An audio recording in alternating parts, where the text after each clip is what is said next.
चुनाव आयोग को 15 मार्च शाम 5 बजे तक चुनावी बॉन्ड की जानकारी पोर्टल पर सार्वजनिक करनी है। किस पार्टी को कितना बॉन्ड मिला, किन लोगों ने इलेक्टोरल बॉन्ड खरीदे, कितने का बॉन्ड खरीदा गया, अब ये सब जानकारी सामने आ जाएगी। लेकिन ये स्कीम क्या थी, कब लाई गई और इसे लाने का मकसद क्या था, इस रिपोर्ट से समझिए।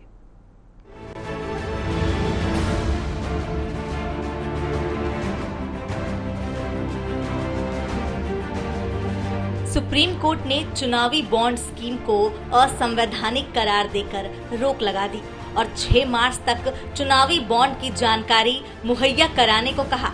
अप्रैल 2019 से लेकर स्कीम पर रोक तक कितने लोगों ने कितने रुपए के चुनावी बॉन्ड खरीदे, इसकी जानकारी चुनाव आयोग को देने को कहा।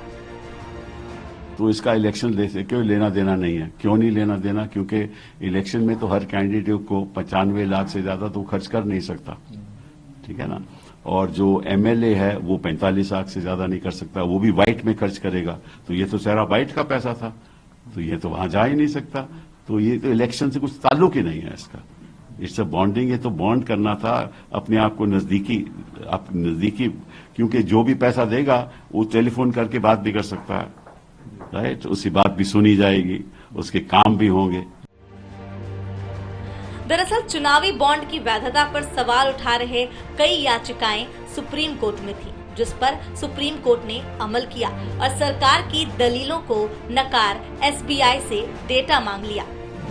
दरअसल केंद्र सरकार ने 2018 में चुनावी बॉन्ड योजना की शुरुआत की। इसे राजनीतिक दलों को मिलने वाली फंडिंग में पारदर्शिता लाने के प्रयासों के तहत पेश किया गया था। बॉन्ड को राजनीतिक दलों को दिए जाने वाले नकद चंदे के विकल्प के रूप में देखा गया था। चुनावी बॉन्ड स्टेट बैंक की 29 शाखाओं में मिलता था।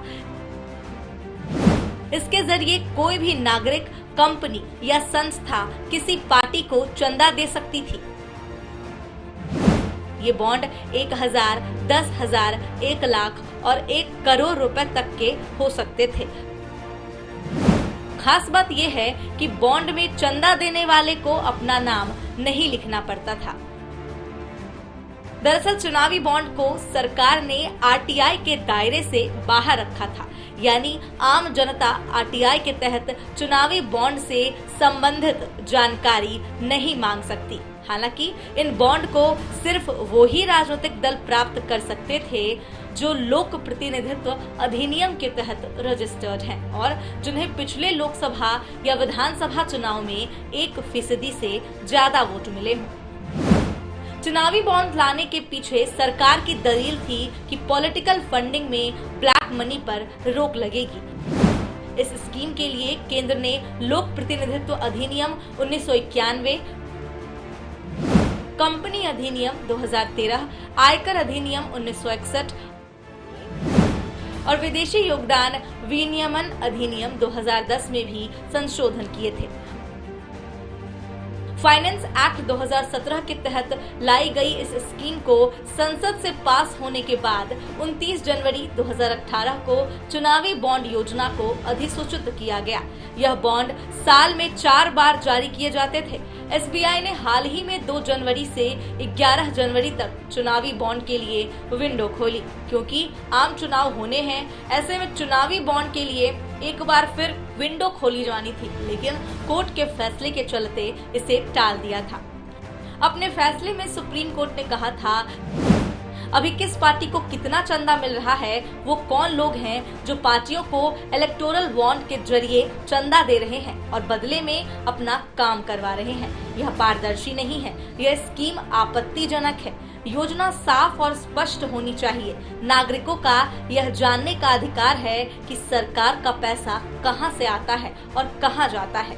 ऐसे में गुमनाम चुनावी बॉन्ड के बारे में सूचना के अधिकार के तहत जानकारी होनी चाहिए। जानकारी से रोकना आरटीआई का उल्लंघन है।